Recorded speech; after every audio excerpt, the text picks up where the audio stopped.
Buenos días, niños y niñas. Hoy en lengua castellana vamos a terminar el repaso del tema 2 con el recordatorio de lo que es la literatura. Recordemos que la literatura la definíamos como el arte que utiliza las palabras como modo de expresión. De la misma forma que un pintor a través de los colores pues crea arte, pues también el escritor a través de la palabra hace lo mismo. ¿Qué tiene que utilizar para poder llegar a crear arte? Pues utilizar un lenguaje diferente al lenguaje común que utilizamos normalmente. Es un lenguaje que se conoce como lenguaje literario y que utiliza y se caracteriza por utilizar unos recursos expresivos que contribuyen, que ayudan a dar belleza a aquello que está diciendo o escribiendo el escritor. Estos textos literarios tienen temas diferentes, es decir, el escritor a veces habla sobre el amor, sobre la libertad, los viajes, la naturaleza, etc. Y los puede escribir en prosa o en verso. Recordemos que un texto, que la prosa es aquella que se escribe, todo aquello que se escribe en prosa, ocupa todo un renglón. Así, por ejemplo, los cuentos que leemos, las novelas, están escritas en prosa.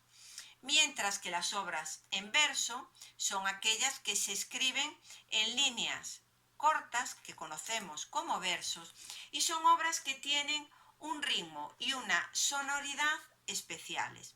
Este ritmo y esta sonoridad las consigue el autor pues jugando con el número de las sílabas de los versos o incluso con los sonidos finales de cada verso, con esto que conocemos como rima.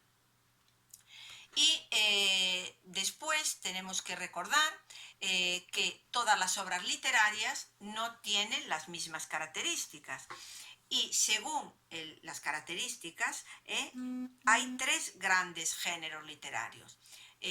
La narrativa, la lírica y el teatro. La narrativa es aquella en la que un narrador cuenta lo que le sucede a los personajes y muchas veces también son los personajes que a través de sus diálogos nos dan a conocer lo que está sucediendo.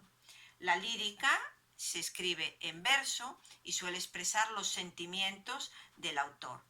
Y el teatro son obras que se escriben para ser representadas, que también pueden ser escritas en prosa o en verso.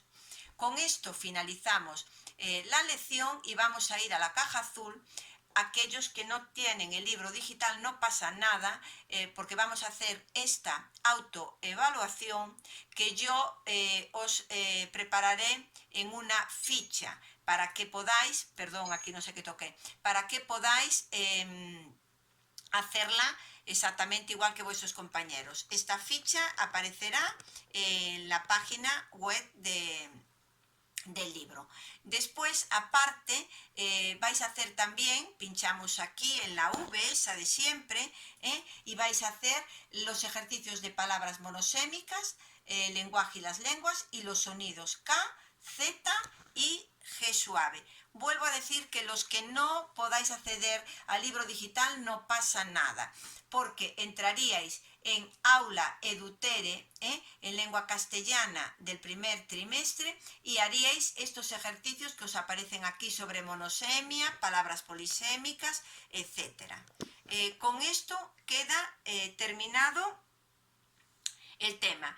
Recordad que tenéis que seguir estudiando y repasando esos contenidos porque hacia final de semana, probablemente el viernes, os mandaré una ficha de gallego y otra de castellano que tendréis que hacer y me la tendréis que enviar para poder supervisarlas y ver si vais entendiendo o no entendiendo. Todas las dudas sabéis que las podéis preguntar a través del correo de aula. Que tengáis un buen día.